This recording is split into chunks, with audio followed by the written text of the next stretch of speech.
Welcome to a new round of State of Survival. Today we talk about Holiday Team Building, a new event already running in some test states. The test states are 367 to 376, 553 to 558, and 949 to 954. All other states get it on the 14th of December. That is a pretty cool event, to be honest. It's not a pay-to-win event. You can't buy anything. It's a pure strategy team event, which is awesome. What is it all about? You create a team of 5 versus 5.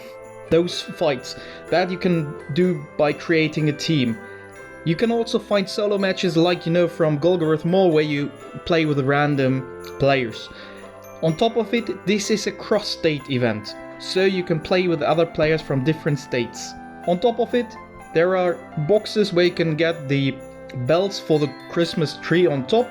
If you've done 10, you will get up to 20 Jingle Bell in that crate, and Christmas candy. About the Christmas candy I will go later on, that is related to the store. Why this is not a pay-to-win event? Because everyone gets the same troops, the same heroes, the same level of heroes, as well as the same troop ratio, and you have 2 marches only available for that event, which means it is everyone's part to activity and strategy focus, communication and coordination in the team.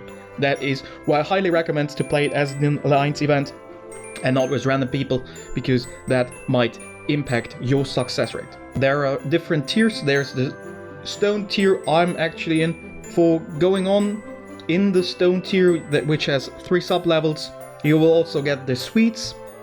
Iron has 4 sub-levels, you will get more sweets.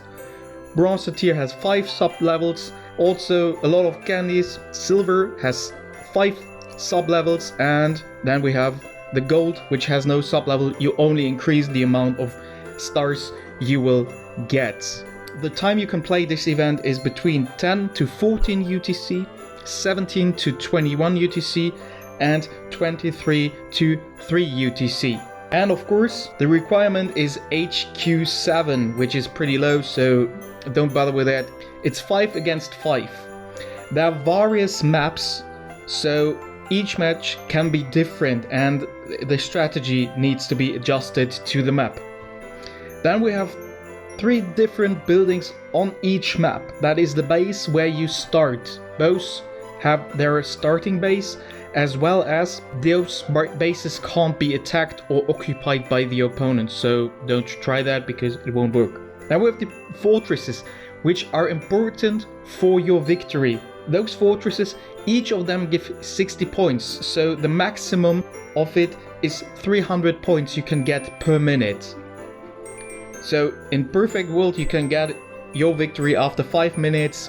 Then we have the supply depot. The supply depot can give you stats increase. That is, from time to time you will see this notification above the building where you can get an increase for your troop damage for 1 minute, increase your march speed for 1 minute, or immediately restores troop power.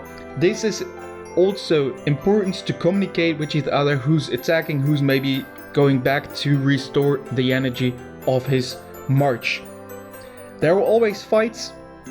As you can see in the top left corner now, there's right now a fight running, and you see the decrease of my troops, and then they are dead when they are done. The respawn time are between 12 to 20 seconds, and well, that is the facts about the event itself.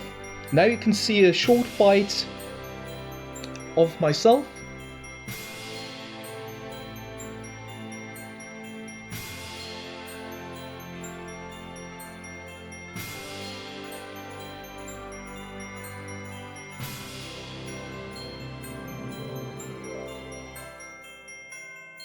That was a victory on the fight. I got another star. And now let's check on.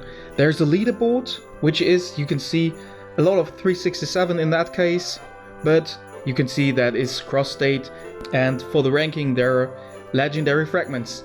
But the most interesting part is that you can get more splitters for T12 or anything else by getting those nice Christmas sweets, and unlocking the tiers will give you more opportunities to buy, for example, legendary fragments, crystal splitters, and also the extra distilled biocaps for season 2. That's it of the event. I hope I could give you a brief introduction into that event. Have fun with it, and remember, this is not a pay to win, so enjoy it as a free to play player and be successful with your team. I wish you all the best.